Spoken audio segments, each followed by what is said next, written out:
गरीब की होली। अगले दिन होली थी। हर तरफ जहां रौनक थी तो वहीं शांता के चेहरे पर मायूसी थी।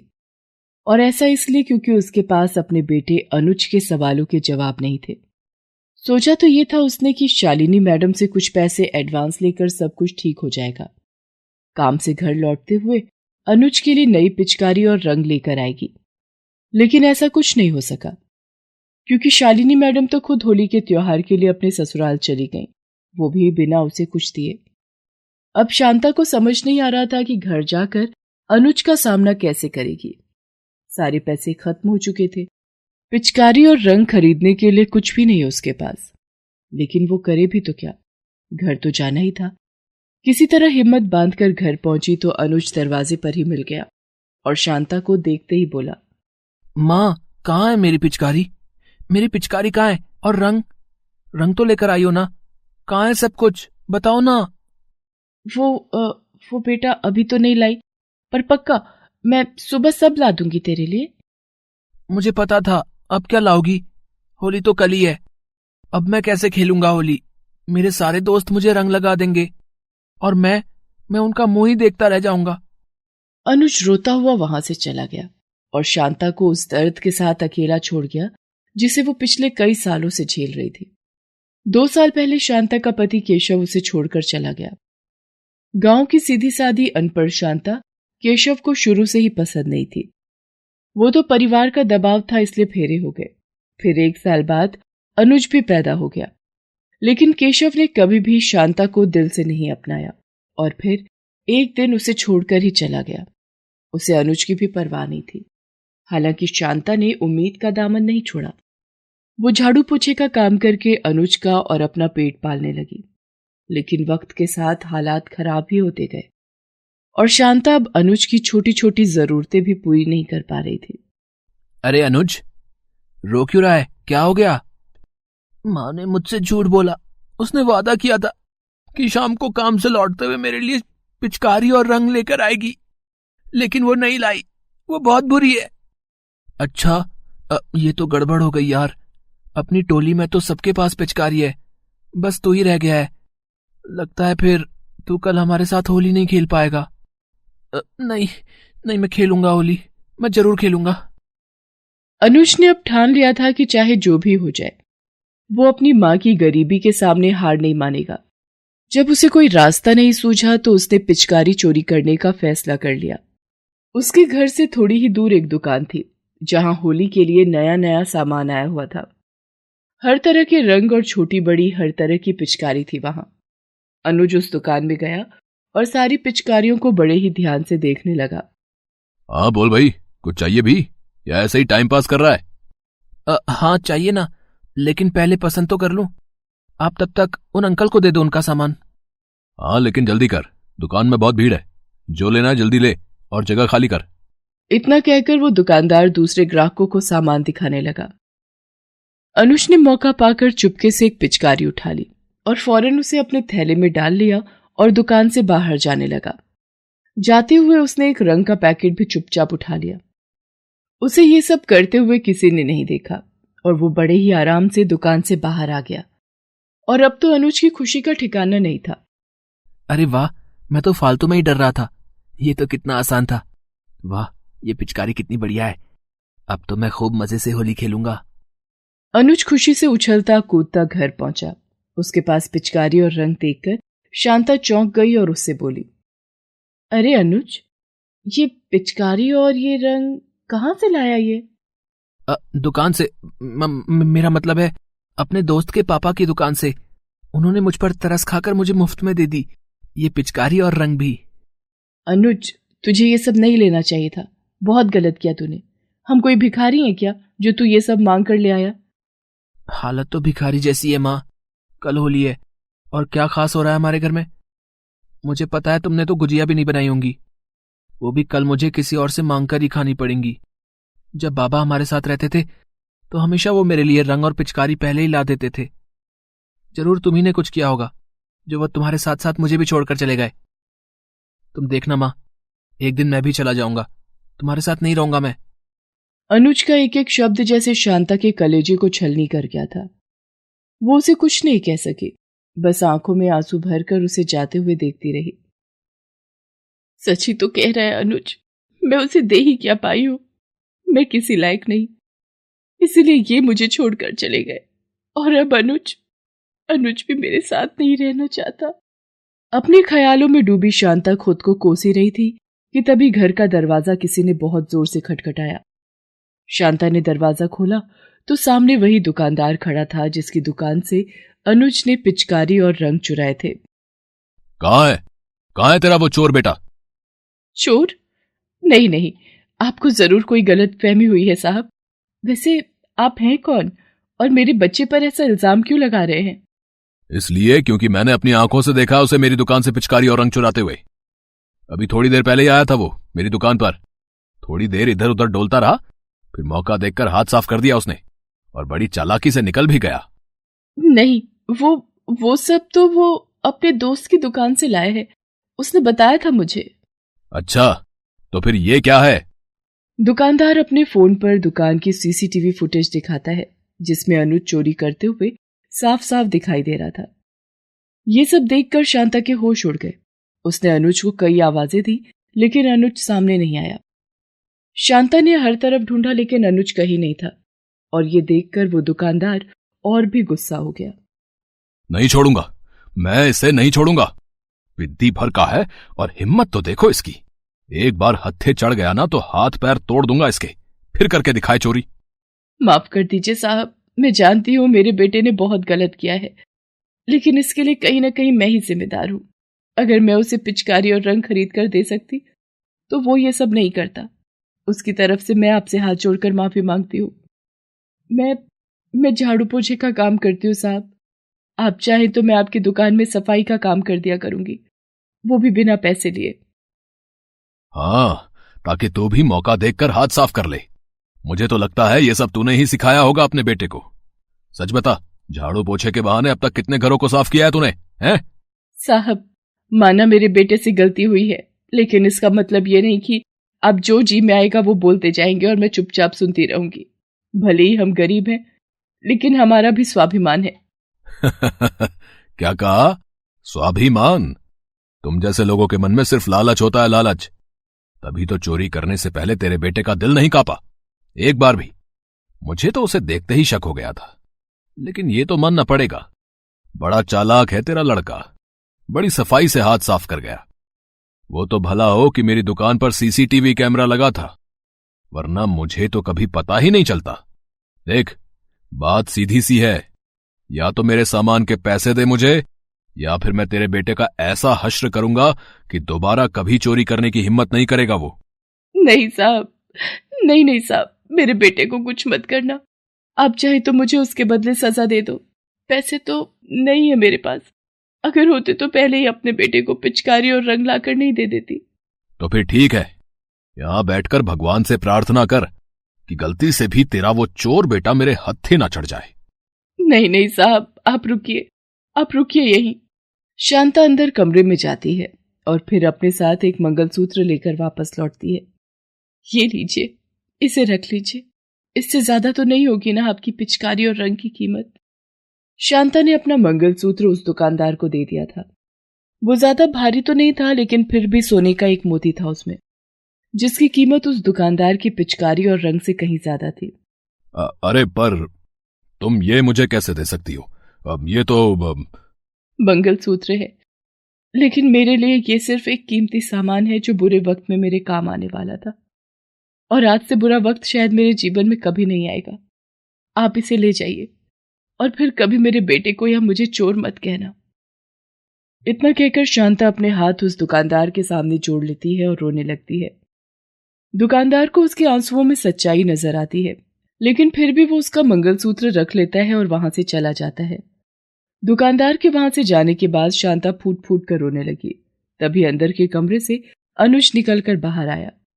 वो डर के मारे कमरे की अलमारी के अंदर ही इतनी देर से छिपा बैठा था और वहां जो कुछ भी हुआ उसने सब कुछ सुना था। मुझे माफ कर दो माँ, मुझसे गलती हो गई। नहीं बेटा, गलती तो मुझसे हुई है। मुझे तो बहुत पहले हार मान लेनी चाहिए थी, लेकिन नहीं मानी। सोचा अकेले सब संभाल लूंगी और यही मेरी सबसे बड़ी गलती थी। जा, चला जा। जैसे तेरे बाबा मुझे मेरे हल पर छोड़कर चले गए वैसे तू भी चला जा। जा, जा यहाँ से। नहीं माँ, ऐसा मत बोलो। मुझे समझ आ गया है कि मैं कितना गलत था। मैं अभी जाकर ये पिचकारी और ये रंग उन अंकल को वापस कर देता हूँ और वो मुझे जो भी सजा देंगे मैं उसे झेल लूंगा। माँ, लेकिन तुम्हारा मंगलसूत्र मैं उनसे वापस लेकर आऊंगा। मुझे पता है कि तुम्हें वो मंगलसूत्र कितना प्यारा है। बाबा की निशानी है वो तुम्हारे लिए। इतना कहकर अनुज घर से बाहर जाने लगता है, लेकिन शांता उसे रोक लेती है और उससे कहती है, नहीं, अब कहीं मत जा। अगर कुछ करना ही है तो मुझसे वादा कर कि दोबारा ऐसी गलती फिर कभी नहीं करेगा। वादा कर मुझसे।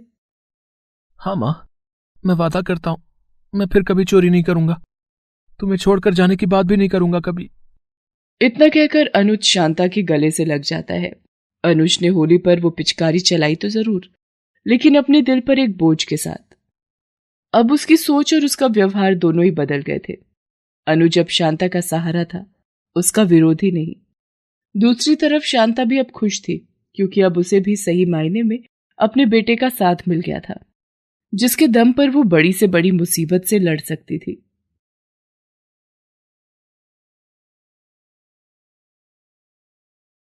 ये कहानी है कमल और रवि की, जो एक ही क्लास में पढ़ते थे और बहुत ही अच्छे दोस्त थे। रवि सीधा साधा था, लेकिन कमल बहुत चालाक था। रवि कमल को अपना सच्चा दोस्त मानता था और हमेशा उसकी मदद करता था, जबकि कमल ने रवि को सिर्फ अपने मतलब के लिए दोस्त बनाया हुआ था। रवि पढ़ने में बहुत होशियार था और इसी बात का फायदा कमल उठाता था। ऐसे ही एक दिन, अरे रवि, आ गया तू? कब से तेरा इंतजार कर रहा हूं। जल्दी आ, तुझसे बहुत जरूरी काम है मुझे। हाँ भाई, हाँ बता भाई, क्या बात है? यार वो आज ना मुझे पापा के साथ मॉल जाना है। वो मैंने तुझे बताया था ना, मार्केट में जो नया वीडियो गेम आया है उसे खरीदने के लिए मैंने पापा को मना लिया है। तो क्या तू मेरा होमवर्क कर देगा? प्रॉमिस करता हूँ यार, वीडियो गेम से मिलकर खेलेंगे यार। रहने दे, मुझे नहीं खेलना वीडियो गेम। तू मेरा भाई है यार, तेरे काम को मैं कभी मना कर सकता हूँ क्या? तू फिक्र मत कर, आराम से जा। अपनी कॉपियां दे दे मुझे, मैं शाम तक सारा काम करके तेरे घर तेरी कॉपियां पहुंचा दूंगा। तू सच में मेरा भाई है यार। चल मैं तुझे अपनी कॉपियां देता हूं। ओके। कमल इसी तरह रवि का फायदा उठाता था। कमल के पिता एक अमीर बिजनेसमैन थे, जबकि रवि के पिता एक प्राइवेट कंपनी में सिर्फ एक एम्प्लॉय थे। रवि कमल से बहुत प्यार करता था। उसे इस बात का एहसास ही नहीं था कि कमल की दोस्ती सिर्फ मतलब की है। कमल अपने हर काम के लिए रवि पर ही निर्भर था। उस दिन शाम को जब रवि कमल का सारा होमवर्क करके उसकी कॉपियां लेकर उसके घर पहुंचा, तो उसे देखकर कमल की मां सुनीता ने उससे पूछा, अरे रवि, तुम आओ बेटा, कैसे हो तुम? अच्छा हूं आंटी जी। ये मैं कमल की कॉपियां लेकर आया था, उसे दे दीजिएगा। अच्छा, पर ये कॉपियां तुम्हारे पास कैसे? आंटी वो दरअसल मेरा ना काम पूरा नहीं था, तो इसलिए मैंने कमल से मांगी थी उसकी कॉपियां। मैं तुम्हें भी अच्छे से जानती हूं और कमल को भी। मुझसे झूठ नहीं बोल पाओगे तुम। उसने फिर से तुमसे अपना होमवर्क कराया है ना? नहीं नहीं आंटी जी, ऐसा नहीं है। मैं तो। रवि, तुम बहुत अच्छे बच्चे हो। मुझे बहुत खुशी होती है तुम्हें देखकर। मैं जानती हूं कि तुम कमल के सच्चे दोस्त हो, हर वक्त उसकी मदद करना चाहते हो। लेकिन बेटा, सच तो ये है कि तुम्हारी ये मदद उसका बुरा कर रही है। नहीं आंटी जी, ऐसा मत कहिए। मैं कभी रवि का बुरा नहीं कर सकता। बेटा, तुम उसके सारे काम कर देते हो, जिससे वो लापरवाह होता जा रहा है। तुमने देखा ना, पिछले एग्जाम्स में उसके मार्क्स कितने कम थे। कमल मेरी बात बिल्कुल नहीं सुनता। वो पढ़ने में बिल्कुल मन नहीं लगाता। मैं जानती हूं कि वो अपना हर काम तुमसे ही करवाता है। अब तुम ही बताओ, क्या ये सही है? नहीं आंटी जी, ये बिल्कुल सही नहीं है।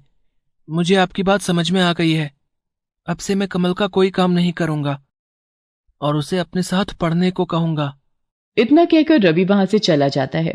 उसने तय कर लिया था कि अब वो कमल की पढ़ने में मदद करेगा और इस बार उसे अच्छे नंबरों से पास करवा कर ही रहेगा। फिर अगले दिन स्कूल में जब कमल उससे मिलता है तो रवि उससे कहता है, कमल भाई, आज मुझे तेरी मदद की जरूरत है।